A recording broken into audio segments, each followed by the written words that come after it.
right, how are you guys doing today? I am going to show you some basins that we started here. So I did another video with True Sustainability about the basin area. So this was one of the first basin areas that we started, and it has come to life, and I wanted to just show off some of the things that are growing in here.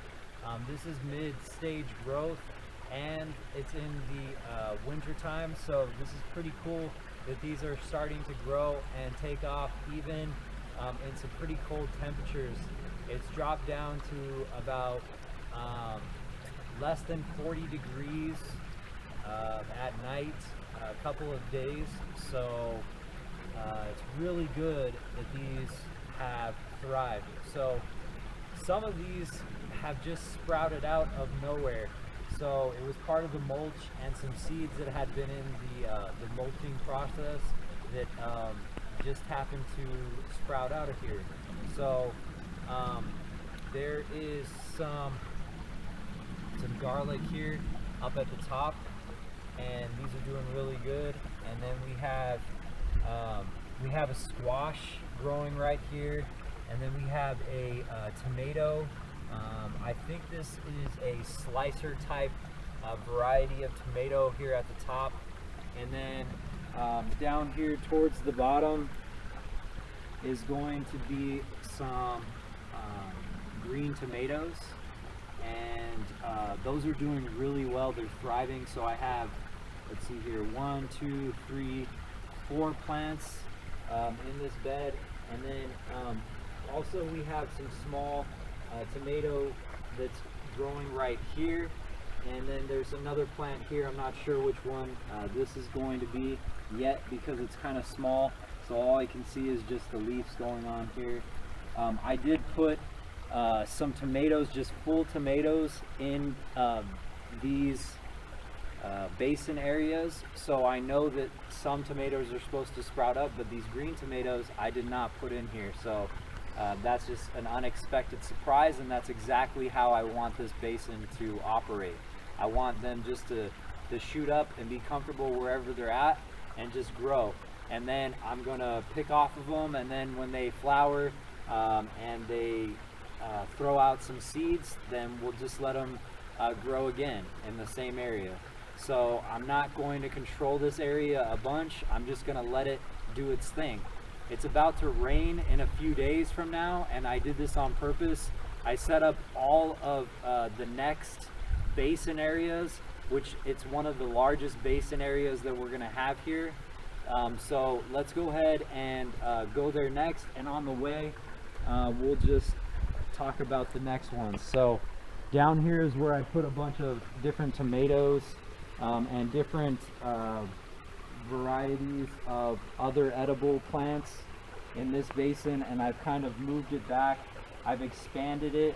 So this is the beauty about these basins, is you can make them wider, you can carve them out more, you can move them and make shapes and designs with them. So I'm curving around this tree, and then I'm going to dig out this part right here, and this will become another basin space right here.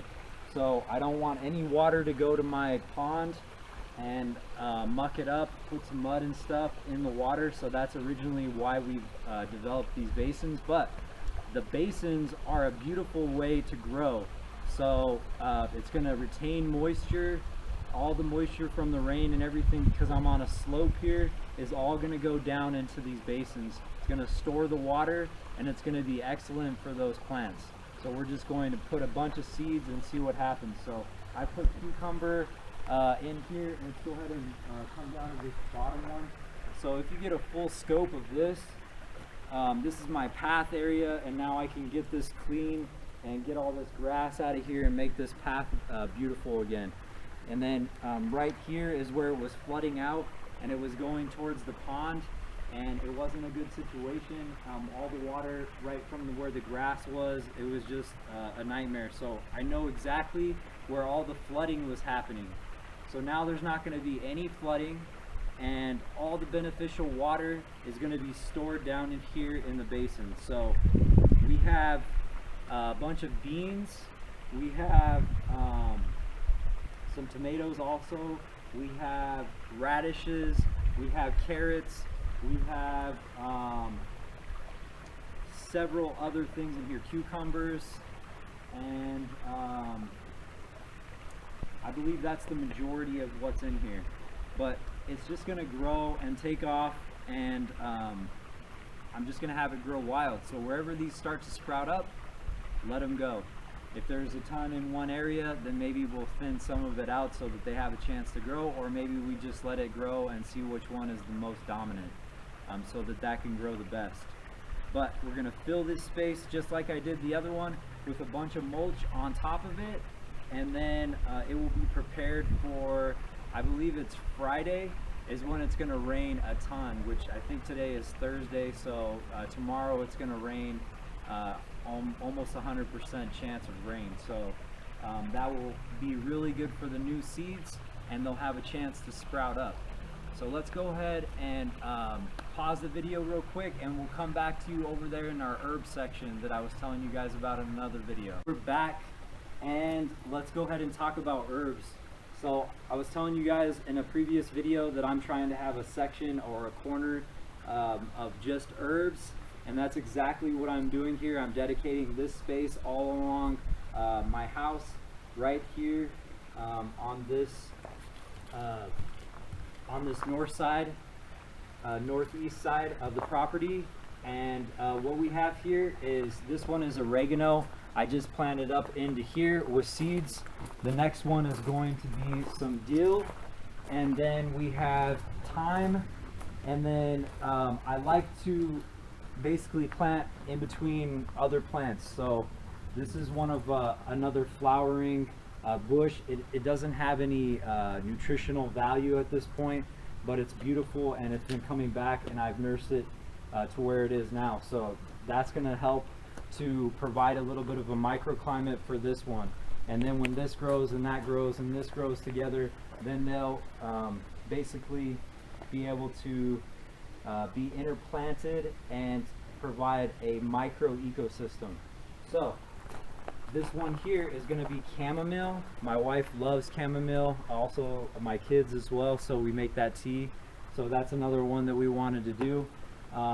This one is basil, this huge one here that I've had on a previous video as well. It's still doing good. This is the mother plant that has provided me a bunch of other basil plants. And this one right here is rosemary. This is the one that I did a video on as well, and it's thriving really good. So it's actually gotten taller. I've harvested some of the rosemary off of it for our Thanksgiving dinner, and it's just getting taller and taller even through the winter. So when we have the spring come back, then it will be nice, and I predict that these will grow even more. So this is our herb section. I'm probably going to expand it a little bit more, and maybe just have it keep going down a little bit that way, and maybe another herb over here in this corner, something that's going to tolerate a little bit more shade. So this is my lantana, which will obviously provide a nice flowering portion here. So each one of these kind of has a different kind of flower, and it will be really good for the pollinators to come in and take from each one of these plants, and they'll be really happy. There's a lot of bees that stay around here. There's also some butterflies, and so it's a really nice experience. And on this corner will just be really really heavily outcropped with a bunch of flowering perennial plants that will just continue to thrive and give us some nice seasoning for our food or some tea. So if you like the videos, subscribe, go ahead and like them, share them with your friends, and remember, you are the change. You are sustainability, and I'm Brian with True Sustainability. You have a wonderful day.